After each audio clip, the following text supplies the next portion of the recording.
Hi అండి. నాకైతే ఈరోజు స్వీట్ తినాలనిపించింది. ఏం స్వీట్ చేసుకుందామా అని ఆలోచిస్తున్నాను.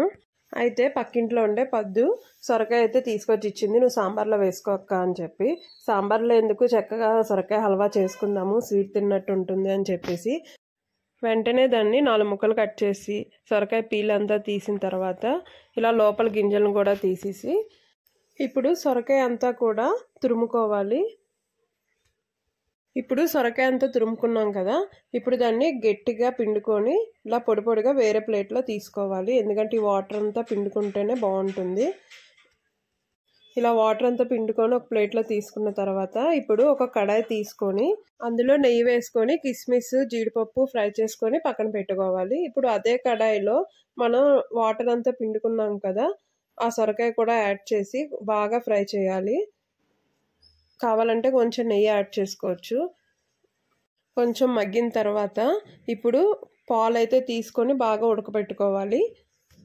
ఈ సొరకాయ అంతా కూడా పాలతో ఉడకపెట్టుకుంటే ఆ టేస్ట్ అన్నది చాలా బాగుంటుంది.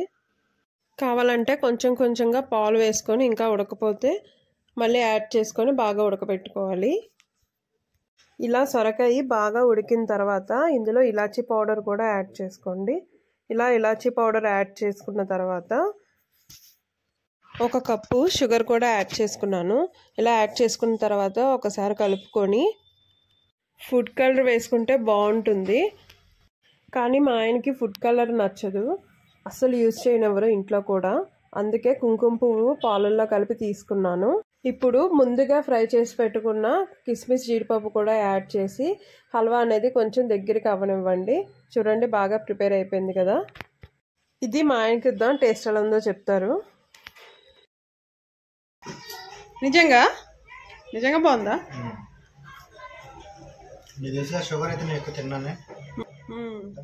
బాగుంది అన్న ఒక్క మాట కోసం మనం 10 సార్లు అడుగుతామండి. బాగుంది అని చెప్పిన వెంటనే అబ్బా చేసిన కష్టం అంతా పోతుంది కదా. మీరు కూడా ఇలా సొరకాయ హల్వా ట్రై చేసి కామెంట్లో చెప్పండి. అలాగే ఛానల్ని ప్లీజ్ లైక్ చేయండి, అలాగే సబ్స్క్రైబ్ కూడా చేసుకోండి.